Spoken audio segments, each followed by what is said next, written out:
First prize of the day. Getting a head start on Easter egg hunting before everybody picks them up ahead of time. All right. Yeah, it's a pretty pink one. That's a cat toy. Oh, that is a cat toy.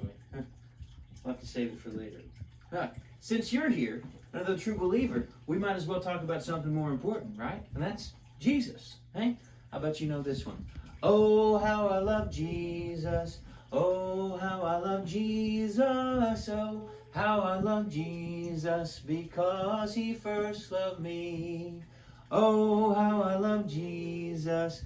Oh, how I love Jesus. Oh, how I love Jesus because he first loved me. Hey, I know that last week we had a tough lesson about how Jesus was arrested and put on trial, but he was crucified, which is a terrible way to die. And then he was buried. He was put in a tomb, and a big stone was rolled in front of the tomb so that nobody could get in or out. But today, we get to hear the rest of the story. And it comes from the book of Matthew in chapter 28.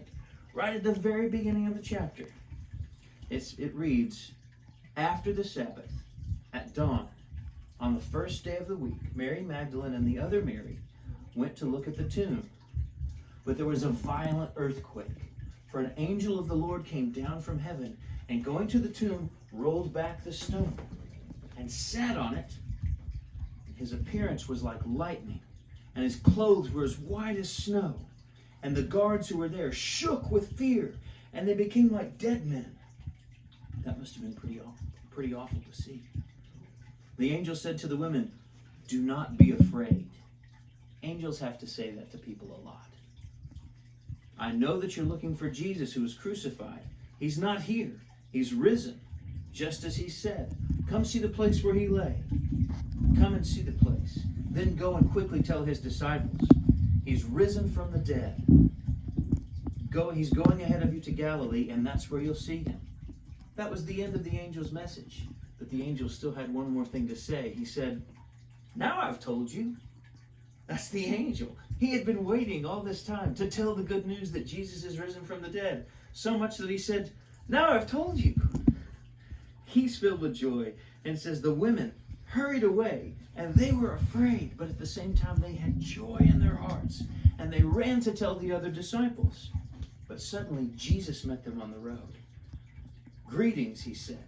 And they came to him, and they fell at his feet and worshipped him. And Jesus said to them, do not be afraid. Jesus had to say that to people a lot. He said, go and tell my brothers to go to Galilee. There they'll see me. Just a little while later, a few verses down in verse 16, it says, the 11 disciples went to Galilee, to the mountain where Jesus had told them to go. And when they saw him, they worshipped him. And some doubted. And then Jesus came to them and said, all authority in heaven and on earth has been given to me. So go and make disciples of all nations, baptizing them in the name of the Father and the Son and the Holy Spirit, and teaching them to obey everything that I've commanded you. And surely I'll be with you until the end of the age. Well, what does this all mean? Well, Jesus rose from the dead. So Jesus has authority even over death. And since death was the penalty for sin, that means that Jesus has authority even over sin. And Jesus says here in verse 18, all authority in heaven and on earth has been given to me. And so that means Jesus doesn't just have authority over death and sin. He has authority over everything. That's the God we serve. That's the living God that we serve. Not the God of the dead, but of the living. And that is wonderful news. Now, some people on Easter, they get pretty excited because of, well, the candy. You know? Yeah. And some people get pretty worked up because of the bunny. All right.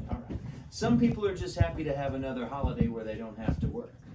But if, like me, you believe that Jesus truly is the Son of God, and that on that third day, he rose from the grave, and then later ascended into heaven to be Lord over everything, then you know that today is not just about that. It's about he is risen, and we are safe from our sin. And that's something to sing about. Let's sing, Lord, I lift your name on high. Lord, I lift your name on high. Lord, I love to sing your praises.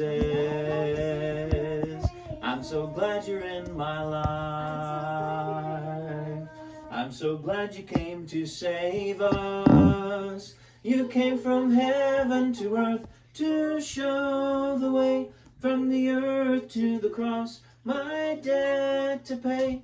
From the cross to the grave, from the grave to the sky. Lord, I lift your name on high. One more time. You came from heaven to earth to show the way. From the earth to the cross, my debt to pay. From the cross to the grave, from the grave to the sky. Lord, I lift your name on high. Lord, I lift your name on high. And that is what I want to spend my Easter thinking about. That's a gospel and a song, folks. Hope you have a great Easter. Later on, maybe we can all get back to some Easter egg hunting, okay? I'll see you later.